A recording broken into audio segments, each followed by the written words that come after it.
ऐतिहासिक स्थल सांची। सांची, जिसे काकानाया, काकानाबा, काकाना डाबोटा तथा बोटाश्री पर्वत के नाम से प्राचीन समय में जाना जाता था और अब ये मध्य प्रदेश राज्य में स्थित है। ये ऐतिहासिक तथा पुरातात्विक महत्व वाला एक धार्मिक स्थान है। सांची अपने स्तूपों, एक चट्टान से बने अशोक स्तंभ, मंदिरों, मठों तथा 3री शताब्दी बीसी से 12वीं शताब्दी एबी के बीच लिखे गए शिलालेखों की संपदा के लिए विश्व भर में प्रसिद्ध है। प्रमुख तथ्य: सांची के स्तूप अपने प्रवेश द्वार के लिए उल्लेखनीय हैं। इनमें बुद्ध के जीवन से ली गई घटनाओं और उनके पिछले जन्म की बातों का सजावटी चित्रण है। जातक कथाओं में इन्हें बोधिसत्व के नाम से वर्णित किया गया है। यहाँ गौतम बुद्ध को संकेतों द्वारा निरूपित किया गया है, जैसे कि पहिया, जो उनकी शिक्षाओं को दर्शाता है। सांची को 13वीं शताब्दी के बाद 1818 तक लगभग भुला ही दिया गया था।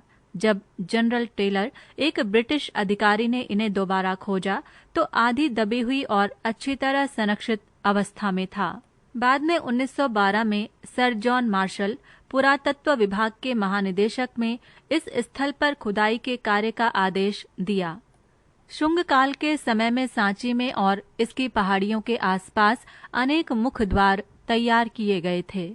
यहाँ अशोक स्तूप पत्थरों से बड़ा बनाया गया और इसे बालूस्ट्रेड सीढ़ियों और ऊपर हर्मिका से सजाया गया। 40 मंदिरों का पुनः निर्माण और 2 स्तूपों को खड़ा करने का कार्य भी इसी अवधि में किया गया।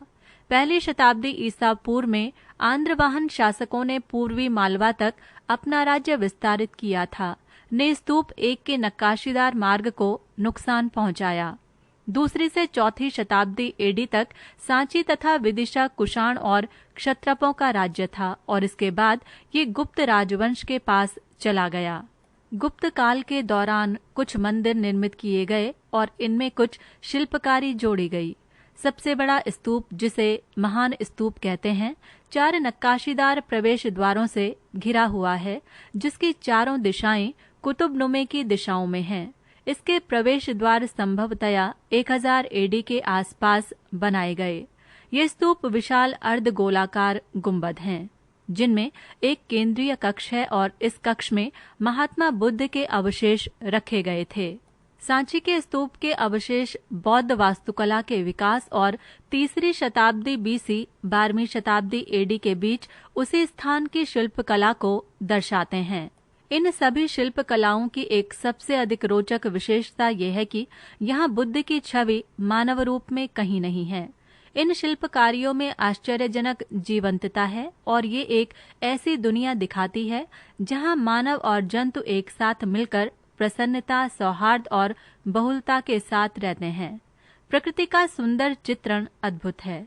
महात्मा बुद्ध को यहाँ मानव से परे आकृतियों में सांकेतिक रूप से दर्शाया गया है।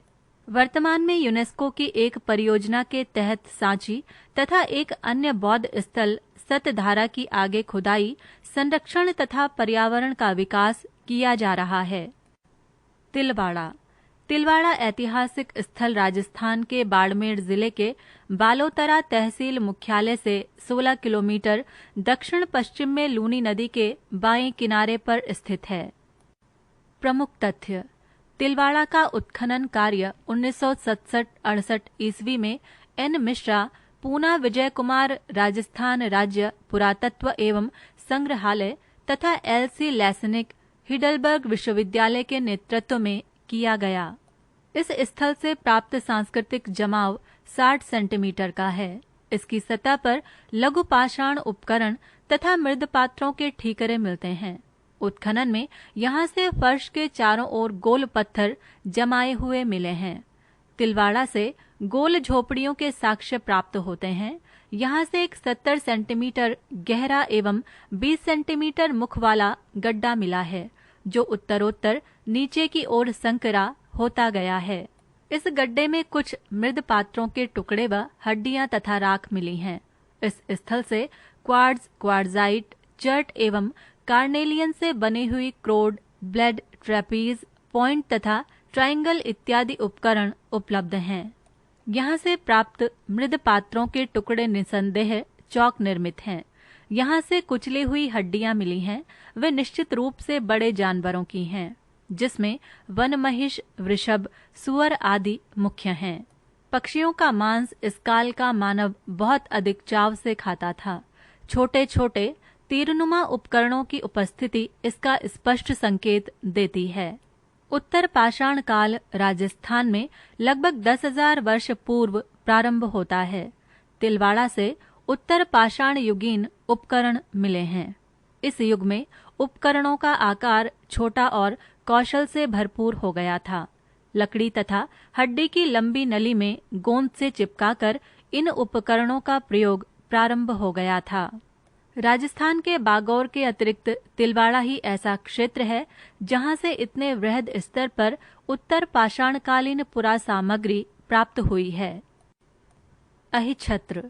रामपुर के निकट स्थित अहिछत्र लौह युग 1500 ईसा पूर्व से 1800 ईसा पूर्व का एक प्रसिद्ध शहर था, जिसका उल्लेख महाभारत में पांडवों की राजधानी के रूप में कई बार किया गया है। वर्तमान समय में इसके अवशेष ही शेष रह गए हैं, जिनसे ज्ञात होता है कि यहाँ चित्रित धूसर मृदभांड अर्थात पेंटेड ग्रेवेयर संस्कृति को अपनाया गया था, जो लौह युग की प्रमुख विशेषताओं में से एक थी। ये लाल और काले मृदभांडों के बाद प्रचलन में आई। यहाँ उत्तरी पांचाल की राजधानी थी। पृष्ठ संख्या 82। प्रमुख तथ्य। अहिछत्र 16 महाजनपदों में से एक पांचाल की राजधानी थी। ये उन पुरातात्विक स्थलों में से एक है जिसने लगातार विद्वानों और शोधकर्ताओं का ध्यान अपनी ओर आकर्षित किया है। प्रसिद्ध पुरातत्वविद कनिंघम चीनी यात्री ह्वेनसांग के मार्ग का पता लगाते हुए 1862 से 64 के दौरान यहाँ पहुंचे। इन्होंने इस क्षेत्र का गहनता से अध्ययन किया। अपने विवरण में इन्होंने बताया कि अहिछत्र रामनगर गांव के निकट स्थित एक क्षेत्र है, जो 30 से 35 फीट ऊंची प्राचीर से घिरा हुआ त्रिकोणीय आकृति का पश्चिम में 1462 मीटर लंबा क्षेत्र है तथा पूर्व में ये 2000 से अधिक मीटर तक फैला हुआ है। मौर्य सम्राट अशोक ने यहाँ अहिछत्र नामक विशाल स्तूप बनवाया था। जैन सूत्र प्रज्ञापणा में अहिछत्र का कई अन्य जनपदों के साथ उल्लेख है। चीनी यात्री युवान च्वांग, जो यहाँ 640 ईस्वी के लगभग आया था, नगर के नाम के बारे में लिखता है कि किले के बाहर नागहनद नामक एक ताल है, जिसके निकट नागराज ने बौद्ध धर्म स्वीकार करने के पश्चात इस सरोवर पर एक छत्र बनवाया था। अहिछत्र के खंडरों में सबसे अधिक महत्वपूर्ण ढूंढ का एक स्तूप है, जिसकी आकृति चक्की के समान होने से इसे स्थानीय लोग पिसनहारी का छत्र कहते हैं। ये स्तूप उस स्थान पर बना है जहां किंवदंती के अनुसार बुद्ध ने स्थानीय नाग राजाओं को बौद्ध धर्म की दीक्षा दी थी। यहाँ से मिली हुई मूर्तियां तथा अन्य वस्तुएं लखनऊ के संग्रहालय में सुरक्षित हैं। महाभारत में इसे अहिक्षेत्र तथा छत्रवती नामों से भी अभिहित किया गया है। जैन ग्रंथ विविध तीर्थ कल्प में इसका एक अन्य नाम संख्यावती भी मिलता है। एक अन्य प्राचीन जैन ग्रंथ तीर्थमाला चौत्यवंदन में अहिक्षेत्र का शिवपुर नाम भी बताया गया है। अहिछत्र का एक अन्य नाम शिवनयरी भी मिलता है। टॉलमी ने अहिछत्र का अधिसद्रा नाम से उल्लेख किया है। तिरुचिरापल्ली। तिरुचिरापल्ली दक्षिण भारतीय राज्य तमिलनाडु का चौथा सबसे बड़ा शहर है, जो अपने ऐतिहासिक महत्व के लिए जाना जाता है। इतिहास के पन्ने खंगालें तो पता चलता है कि शहर का संबंध 3री शताब्दी ईसा पूर्व से है। प्राचीन काल से लेकर मध्यकाल तक ये शहर कई राजवंशों के अधीन रहा। एक के बाद एक साम्राज्यों ने इस शहर के गौरवशाली अतीत के पन्नों को जोड़ने का काम किया। कावेरी नदी के किनारे पर स्थित तिरुचिरापल्ली अर्थात त्रिची का प्राचीन शहर आध्यात्मिकता और इतिहास से भरपूर है। प्रमुख तथ्य। 3000 ईस्वी पूर्व ये चोल साम्राज्य की राजधानी थी। तिरुचिरापल्ली में कुछ समय तक मुगल शासकों ने भी राज किया। इसके पश्चात इस पर विजयनगर के शासकों ने कब्जा किया। विजयनगर के शासकों के राज्यपाल ने इस क्षेत्र में 1736 ईस्वी तक शासन किया। इनका नाम विश्वनाथ नायक था। इन्होंने उस समय तिप्पुकुलम और किले का निर्माण करवाया था। बाद में ये नायक वंश के अधीन आया। इसके कुछ वर्षों बाद तिरुचिरापल्ली पर चांद साहिब और मोहम्मद अली ने शासन किया। आखिर में ये स्थान अंग्रेजों के हाथों में चला गया। जल्द ही ये क्षेत्र ईस्ट इंडिया कंपनी को दे दिया गया। ये क्षेत्र कर्नाटक युद्ध की पूर्व संध्या पर एक समझौते के तहत ईस्ट इंडिया कंपनी को दिया गया था। ये जिला ब्रिटिशों के अधीन लगभग 150 वर्षों तक रहा।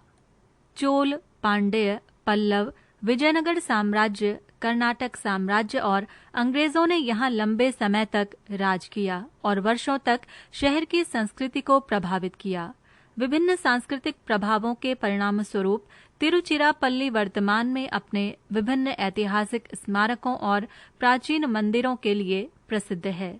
इसके अलावा कावेरी नदी के विभिन्न तटों से घिरे होने के कारण ये शहर वनस्पति और प्राकृतिक संसाधनों में भी समृद्ध है।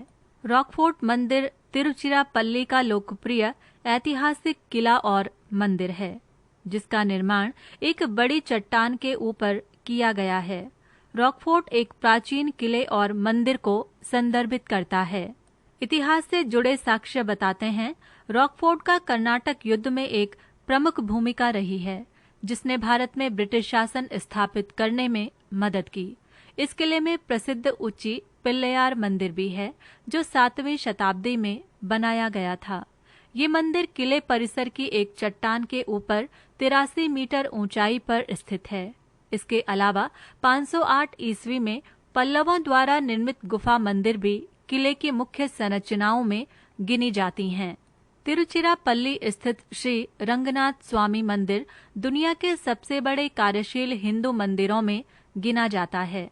ये भव्य मंदिर 6वीं और 9वीं सदी के बीच अजहर संतों द्वारा बनाया गया था। खूबसूरत वास्तुकला से सजा ये मंदिर भगवान विष्णु को समर्पित है और दुनिया में 108 दिव्य विष्णु मंदिरों में से पहला है। जम्बुकेश्वर मंदिर तमिलनाडु के 5 प्रमुख मंदिरों में से एक है, जो देवों के देव महादेव को समर्पित है। मंदिर के इतिहास जानने की कोशिश करें तो पता चलता है कि इसका निर्माण 2वीं शताब्दी ईस्वी में चोलों द्वारा द्रविड़ शैली में करवाया गया था। मंदिर के अद्भुत पत्थरों की नक्काशी विभिन्न पौराणिक घटनाओं को दर्शाती है। कल्लानई बांध तमिलनाडु राज्य में एक प्राचीन बांध है, जिसका निर्माण 2री शताब्दी ईस्वी में चोलों द्वारा बनाया गया था, जो दुनिया की सबसे पुराने बांधों में गिना जाता है। वर्तमान संरचना से अलग इस बांध का कई बार नवीनीकरण किया जा चुका है। पृष्ठ संख्या 83।